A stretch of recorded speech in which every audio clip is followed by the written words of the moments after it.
अपने हाथों को उठाओ, थैंक यू जीसस। अपने हाथों को हिलाओ, थैंक यू जीसस। खुदा बाप, आज तेरा वचन इनकी ज़िंदगी में बड़े कार्य करे। आज तेरा वचन खुदावन जब ये समझें, पवित्र आत्मा की ग्रेस, उसकी एक ताकत, उसकी अनॉइंटिंग इनकी ज़िंदगी पे ठहर जाए। तेरा वचन एक ताकत है खुदावन, क्योंकि तेरा वचन हमें शुद्ध करता है खुदावन, गाइड करता है खुदावन। तूने कहा मैं अपने वचन को अपने नाम से भी अधिक महत्व देता हूँ। ये तेरा यही वचन इनके जहनों में आज छप जाए खुदावन, हृदय रूपी पट्टियों के ऊपर लिखा जाए खुदावन, ये कभी ना भूलें खुदावन। खुदा दिन रात इस वचन को अपने मुंह से निकाले, अपने दिल में से दिमाग में संभाल के रखें। आज के वचन को तेरे हाथों में सौंपता हूँ प्रभु यीशु मसीह के नाम में, आमीन आमीन। Hallelujah. God bless you all. खुदावन आपको बरकत दे आज के दिन के लिए। आज जब हम इस वचन को सुन रहे हैं, मेरा बिलीव है कि खुदावन का आत्मा आपको रोशनी देगा, क्योंकि जब ये वचन की रोशनी आपकी लाइफ में होगी, आप ठोकर नहीं खाएंगे। एक कमरे में अगर अंधेरा कर दिया जाए, चाहे आप उस रूम में रहते हैं तो भी आपको टटोल कर जाना होता है। उसी तरह से जिन लोगों की लाइफ में परमेश्वर की रोशनी नहीं है, वो ठोकरे खाते हुए, धक्के खाते हुए जाते हैं। वो फिर कहते हैं लाइफ में धक्के खा रहे हैं। वो खाएंगे धक्के क्योंकि उनकी लाइफ में रोशनी नहीं। और जीसस ने कहा मैं जगत की ज्योति हूं, तुम जगत की ज्योति हो।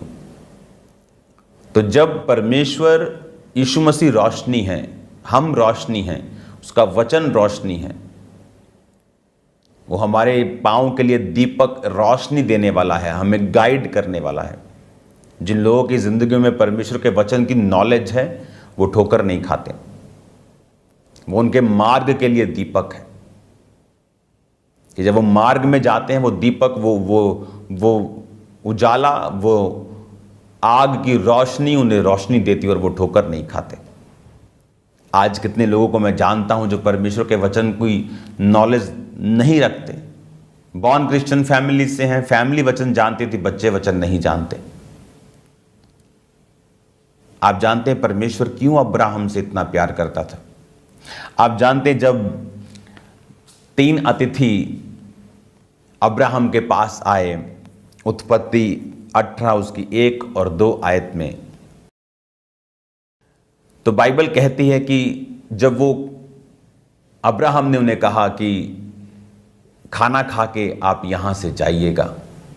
अब अब्राहम की स्पिरिचुअल आईज ओपन हो चुकी थी। अब्राहम जो था वो सिद्ध हो चुका था। परमेश्वर उसे बोल चुके थे, अब्राहम मेरी उपस्थिति में चलता जा और सिद्ध होता जा। और बाइबल कहती है अब्राहम जब सिद्ध हुआ तो उसको वो दिखा जो पहले नहीं दिखता था। अब अब्राहम देख पाया उन दूतों को जो वो पहले नहीं देख पाता होगा। और दोपहर के टाइम बाइबल कहती है जब वो आ रहे थे तो अब्राहम उस समय आलस कर सकता था, अमीर इंसान था, सोच सकता था कि छोड़ो यार क्या धूप, लेकिन वचन कहता वो उठा। उसकी जो स्पिरिचुअल जो सेंसेस थी उसे बैठने नहीं दे रही थी। कई बार आपकी लाइफ में अगर आप स्पिरिचुअल हैं तो आप इस बात को समझते हैं। कई बार आप कुछ काम को करना नहीं चाहते आपके शरीर की वजह से, लेकिन आपकी स्पिरिचुअल जो सेंसेस आपको बताती हैं नहीं ये काम करना है, और आप उस काम को करना स्टार्ट करते हैं और बाद में आपको मालूम होता है कि अच्छा हुआ कि मैंने परमेश्वर की आवाज़ को सुन लिया और मैंने उसको इग्नोर नहीं किया। अब अब्राहम जब यहाँ उन 3 व्यक्तियों को देखता है जिसमें 2 स्वर्गदूत थे और एक खुद परमेश्वर था, और बाइबल कहती वो ममरे के बांज वृक्षों के बीच में बैठा हुआ, जब कड़ी धूप में तंबू के द्वार पर बैठा हुआ था तो यहोवा ने उसे दर्शन दिया। 3 आयत में उसने कहा, हे प्रभु, यदि मुझ पर तेरे अनुग्रह की दृष्टि है तो मैं विनती करता हूँ अपने दास के पास से चले ना जाना। मैं थोड़ा सा जल लाता हूँ, आप अपने पांव धोकर इस वृक्ष के नीचे विश्राम करें। फिर मैं एक टुकड़ा रोटी ले आऊँ जिससे आप अपने जीव को तृप्त करें, तब उसके पश्चात आगे बढ़ें, क्योंकि आप अपने दास के पास इसीलिए पधारे हैं। उन्होंने कहा, जैसा तू कहता है वैसा ही कर। अब्राहम, जब वो बाइबल कहती है अपनी कमियों पे उसने काम किया और वो सिद्ध हुआ, उसको मालूम था, उसकी स्पिरिचुअल जो सेंसेस थी वो अलर्ट थी, और उन्होंने कहा कि प्लीज़ आप कुछ खा के जाएं। और बाइबल कहती है वो झट से सारा के पास गया। 90 साल की सारा, 99 साल का अब्राहम, झटपट, फुर्ती, फास्ट। आपको स्पिरिचुअल लोग फास्ट मिलेंगे। जहां भी जीसस क्राइस्ट का काम मिलेगा, जीसस क्राइस्ट ने, बाइबल कहती है, चेलों को बुलाया, याकूब को बुलाया, उसके भाई को बुलाया, लिखा वो तुरंत अपने जालों को छोड़कर अपने पिता के पास परमेश्वर के पीछे हो लिए। फिलिप्पुस तुरंत, पतरस तुरंत, तुरंत तुरंत तुरंत तुरंत आपको शब्द मिलेंगे। जीसस क्राइस्ट तुरंत का परमेश्वर है। हालेलुया। एलिया कहता अलीशा को, चल मेरे पीछे। उसने कहा, मुझे मम्मी डैडी को किस करना है, बताना है, इससे ले लेना है, इससे इसको पैसे दे देना है, ये वाला हिसाब। डोंट गेट आउट, भाग जाए यहां से, अभी जाना है, तुरंत। हालेलुया। तो वो तुरंत गया, और उसके पास बाइबल कहती है 318 शिक्षित उसके कुटुंब में पैदा हुए लड़ने वाले व्यक्ति थे। एक बड़ा परिवार था उसका। एक ऐसा व्यक्ति जिसके पास 2, 2,500, 3,000 लोग, जिसके पास समझ लो काम करते हैं, शेफ भी हैं, वर्ल्ड क्लास स्टाफ है। लेकिन यहां उसकी जो सेंसेस हैं, जब स्पिरिचुअल सेंसेस काम करती हैं, तो उसने सारा को कहा कि अभी फुर्ती से 3 सा आटा जो मैदा है गूंद। 6 आयत में तुरंत तंबू में वो सारा के पास गए, कहा 3 सा मैदा जल्दी से गूंद और फुलके बना। और बाइबल कहती है सारा जो अब्राहम के अधीन रहती थी, वो बोल रही क्या है, शेफ को बोलो। कई लोगों के घरों में आदत होती कि जो हस्बैंड बोलेगा उसको काटना ही है, काम भी करना है लेकिन काट के करना है। और ये शैतानी आदत है, ये डेविलिश आदत है। और उसकी सेंसेस जो थी वो जीवित थी, और उसने कहा जल्दी से तू बना, क्योंकि उसको परमेश्वर ने ब्लेस करना था। परमेश्वर उनको बच्चा देने के लिए वहां पे आया था, जिसको वो मांग रहे थे। और जब उसने बनाया, बाइबल कहती, और उसने एक बछड़ा लिया और अपने सेवक को दिया कि इसे बना, तो वो फुलके भी उसे दे सकता था, लेकिन उसने सारा को उस सेवा में इन्वॉल्व किया। सारा ने भी बिना चिक पिक पिक के उस काम को किया। और बाइबल कहती है जैसे ही उन्होंने अपने कामों को किया, उन्होंने उस खाने को खाया, और क्या कहा 10 आयत में उसने कहा, मैं वसंत ऋतु में निश्चय फिर तेरे पास आऊंगा, तेरी पत्नी सारा से एक पुत्र उत्पन्न होगा। सारा तंबू के द्वार पर जो अब्राहम के पीछे थी सुन रही थी। अब्राहम और सारा दोनों बहुत बूढ़े थे, सारा का मासिक धर्म बंद हो गया था, इसलिए सारा मन में हंसकर कहने लगी, मैं तो बूढ़ी हूं, मेरा पति भी बूढ़ा है, क्या मुझे ये सुख होगा। लेकिन वो दूत कहते कि ये वसंत ऋतु में हम आएंगे और तुम्हारे एक पुत्र पैदा हो चुका होगा। हालेलुया। अब 16 आयत में लिखा, फिर वे पुरुष वहां से चले और सदोम की ओर दृष्टि की, और अब्राहम उन्हें विदा करने के लिए उनके संग चला। तब यहोवा ने कहा, जो मैं ये करता हूं क्या अब्राहम से छुपा रखूं? अब्राहम से तो निश्चय एक बड़ी और सामर्थी जाति उपजेगी, और पृथ्वी की सारी जातियां इसके द्वारा आशीष पाएंगी, क्योंकि मैं जानता हूं कि वे अपने पुत्रों और परिवार को जो उसके पीछे रह जाएंगे आज्ञा देगा कि वो यहोवा के मार्गों में अटल रहें, धर्म और न्याय करते रहें, ताकि जो कुछ यहोवा ने अब्राहम के विषय कहा है उसे पूरा करें। अब जब वो जा रहे थे, बाइबल कहती है फिर परमेश्वर ने सोचा कि क्या जो मैं करता हूं अब्राहम से छुपा के रखूं। परमेश्वर का वचन अलग अलग जगह पे बाइबल के ऊपर अब्राहम को परमेश्वर का दोस्त कहता है। क्यों परमेश्वर अब्राहम को अपना दोस्त मानता था? हालांकि उसने झूठ भी बोला, कई बार उसने शरीर को फॉलो किया, लेकिन फिर भी वो परमेश्वर का दोस्त कैसे था? बात एक मिस्टेक करना नहीं, उसके लिए आप कितना पछताकर और परमेश्वर के पीछे चलते हैं, बात यह है। कुछ लोग उसमें पड़े रहते हैं और कुछ लोग प्रभु से माफी मांगकर आगे बढ़ते हैं। और अब यहां पर परमेश्वर कहता है कि अब्राहम से मैं छुपा के रखूं, क्योंकि अब्राहम से बड़ी निश्चय बड़ी जाति उत्पन्न होगी और ये अपने परिवार को जो पीछे रह जाएंगे आज्ञा देगा कि वे यहोवा के मार्गों में चले। एक अच्छा बाप जानता है अपने बच्चों को परमेश्वर में किस तरह से चलाना है। आपके बच्चों के पास पढ़ाई का बहाना होगा संडे, आपके बच्चों के पास ट्यूशन का बहाना होगा, आपके बच्चों के पास कोचिंग का बहाना होगा, लेकिन एक अच्छा बाप अपने बच्चों को चर्च के टाइम पर कहीं नहीं भेजेगा। वो परमेश्वर का दोस्त इसलिए था, आप जानते हैं लूत, सदोम और अमोरा जब गंधक और आग से मारे गए तो लूत वहां पर मरता। मैं आपको बता रहा हूं, वो मरता वहां पर। इसका प्रूफ है उत्पत्ति 19 उसकी 29 आयत में। और ऐसा हुआ कि परमेश्वर ने उस तराई के नगरों में जिनमें लूत रहता था उलट पुलट कर नष्ट किया। तब उसने अब्राहम को याद करके लूत को उस घटना से बचा लिया। परमेश्वर अब्राहम से प्यार क्यों करते? क्योंकि अब्राहम में एक जेलसी थी कि मेरा परिवार, उसने बता के रखा था कि ये प्रॉपर्टी चाहिए क्या, ये ब्लेसिंग चाहिए क्या, इज्जत चाहिए तो तुम खुदा के घर में होंगे, खुदा की उपासना करते होंगे। बाइबल कहती जब तू अपने बच्चों पर छड़ी चलाएगा तो वो मरेंगे नहीं, और अगर तू छड़ी नहीं चलाएगा तू एक बुरा बाप और बुरी मां है। मैंने माओं को देखा है अपनी बेटियों की गलतियों को छुपाते हुए कि घर में कलेश ना हो। कलेश बचा लिया पर नरक से नहीं बचाया उनको। शर्म आनी चाहिए आपको।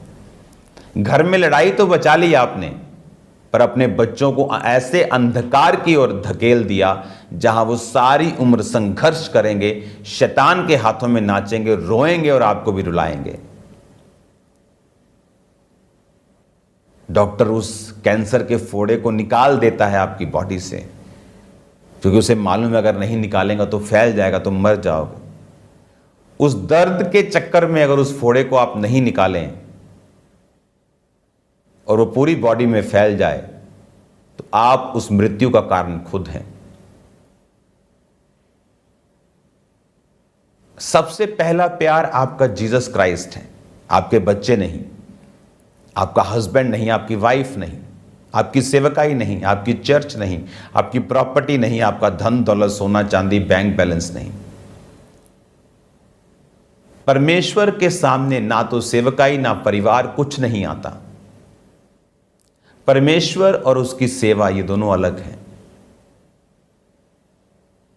कुछ लोग सेवा को परमेश्वर बना लेते हैं, फिर सेवा के कंपटीशन के चक्कर में झूठ भी बोलते हैं, इतना कि हंसी आती है लोगों के ऊपर। हालेलुया, कि मैं पीछे ना रह जाऊं चाहे झूठ बोलना पड़े, क्योंकि उनकी सेवा खुदा है। मेरी सेवा मेरा खुदा नहीं है, मेरा खुदा है। अब्राहम का खुदा पैसा नहीं था, इसलिए उसने परिवार को स्ट्रिक्टली परमेश्वर में चलाया। और यही कारण था कि परमेश्वर कहता था कि ये मेरा दोस्त है, क्योंकि ये अपने और अपने परिवार को भी अपने पीछे परमेश्वर में चलाएगा। परमेश्वर को पसंद आई अब्राहम की वो दोस्ती, अब्राहम की वो जेन्युइननेस, वो जेलसी खुदा के लिए जो उसके दिल में परमेश्वर के लिए थी। बाइबल कहती जो तू बोएगा वो तू काटेगा। तू परमेश्वर के सामने जितना रखेगा, परमेश्वर कहता है मैं तुझे उतना वापस करूंगा, और हिला हिला के दबा दबा के वापस करूंगा। लेडीज आटा देती ना ऐसे, और जब आप वापस करते थे तो कहता है मैं दबा दबा के, फिर हिला के, फिर दबा के, फिर भर भर के तुझे वापस करूंगा जितना तू देगा। तो वो सिरदर्दी है तो सिरदर्दी भर भर के वापस आएगी। और अगर वो परमेश्वर के काम में पवित्रता, जेलसी, खुदा के लिए बढ़ना है तो वो वैसे वापस आएगी। और बाइबल कहती है उसने लिखा कि अपने बच्चों को, अपने परिवार को भी जो पीछे रह जाएंगे, कि वो आज्ञा देगा कि यहोवा के मार्ग में अटल रहें। कमांड करेगा, सलाह नहीं देगा भिखारियों की तरह कि बेटा अच्छी तरह से चल, के बेटे को कुछ बोल दिया तो बेटा ऐसा ना कर ले, वैसा ना कर ले। जब आप परमेश्वर के लिए खड़े होते हैं तो आपको हियाव रखना है, आपको दलेरी रखनी है, आपको अपने परिवार को बचाना भी है, और कई बार आपको फोर्सफुली शैतान से लड़ते हुए अपने परिवारों को बचाना पड़ता है। और इसीलिए परमेश्वर उससे प्यार करता था। लूत अपनी प्रेयर से नहीं बचा, लूत अब्राहम से जो दोस्ती खुदा की थी उसके कारण बचा। लूत का परिवार मसीह में नहीं था, यहोवा में नहीं था। उसकी लड़कियां जो थीं, जो उनके दामाद थे, जब उसने परमेश्वर के बारे में बताया कि यहाँ पर गंधक आग बरसेगी, तो अगर आप बाइबल की स्टडी करें तो कहता उसके दामाद हंसी करने लगे, हंसने लगे, कहते बुढ़ा खिसक गया, पागल हो गया, और उसके साथ नहीं आए। उसकी बेटियों ने सोकर उसके साथ मोआब को और अम्मोनियों वंशी को पैदा किया, जिससे परमेश्वर नाराज हुआ, जिससे परमेश्वर ने उस पूरे वंश को श्रापित किया कि अम्मोनी और मोआबी मेरे भवन में ना आने पाए। बाइबल कहती लूत उन लोगों के, सदोम अमोरा के लोगों को देख के दुखी था, पर बस दुखी था, बस करता कुछ नहीं था। जैसे मैंने देखा कई घरों में माएँ दुखी होती, हाँ मेरा बेटा प्रेयर नहीं करता, बस दुखी हैं। ना तो वो उसके लिए प्रेयर करती हैं, ना तो उसको वो डांटती हैं, ना वो उसको चर्च आने के लिए बोलती हैं कि घर में कलेश ना हो। ओके, आप कलेश ना करो, लेकिन अपने बच्चों को नरक की ओर भेज दो। आपको कई बार अपनी पोजीशन लेकर एक वॉरियर की, एक फौजी की, अपने अधिकारों का प्रयोग करके सांसारिक दृष्टि से भी और आत्मिक दृष्टि से भी अपने परिवारों को बचाना होता है। लूत अपने परिवार को बचा नहीं पाया, वाइफ उसकी नमक का खंबा बन गई। जब उसने पीछे की ओर मुड़ के देखा, उसके दामाद चले गए, लड़कियों ने गलत काम कर लिए, और उसके बाद अगर आप लूत को देखेंगे तो पूरी उसकी आशीष भी एक दिन फिनिश हो गई, सब खत्म हो गया। क्योंकि लूत की ब्लेसिंग का कारण अब्राहम की संगति थी, और उसे लगा कि शायद मैं अपनी मेहनत से सफल हो रहा हूं। और वो जब अब्राहम ने कहा लड़ मत, मेरे चरवाहों के साथ चला जा, तो वो चला गया। उसने ये नहीं कहा कि मैं जाऊंगा नहीं, मुझे अपने तरीके से कहीं भेज दे, कहीं मुझे एरिया दे दे, तू वहां आया जाया कर। लेकिन जब शैतान दिमाग खराब करता है तो लोग नाश की ओर चल पड़ते हैं। जो लोग, जिनकी लाइफ में खुदा की सेवा की बुलाहट है,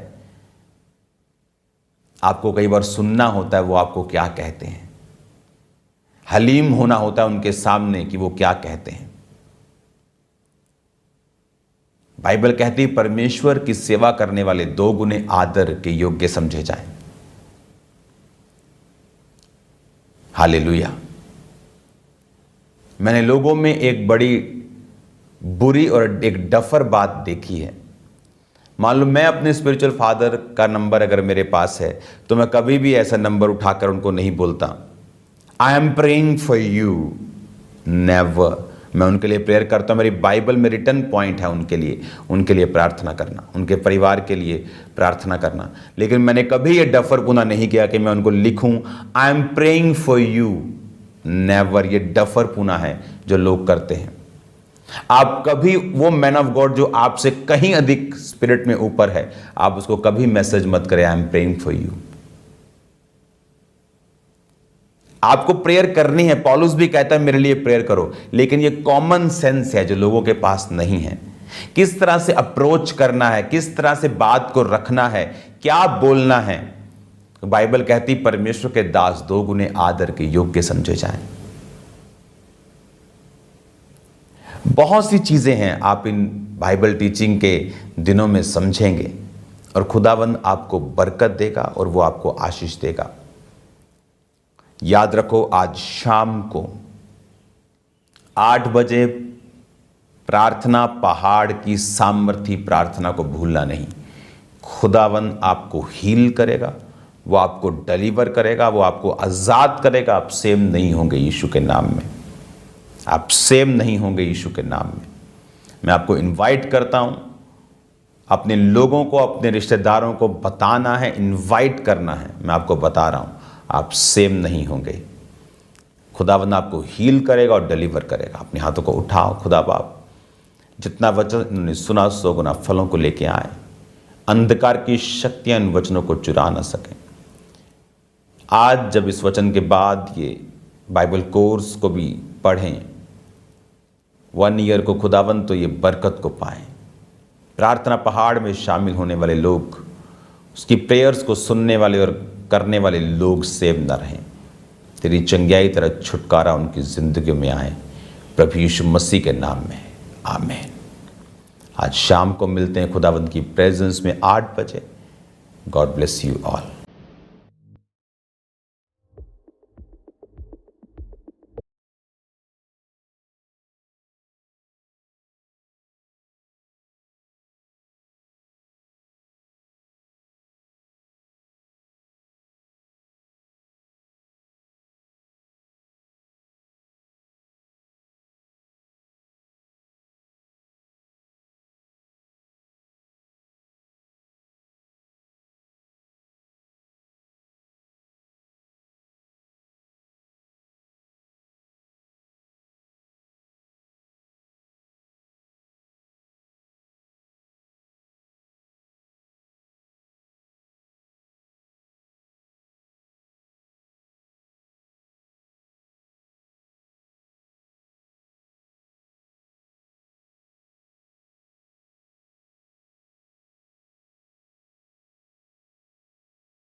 जिस तरह से अभी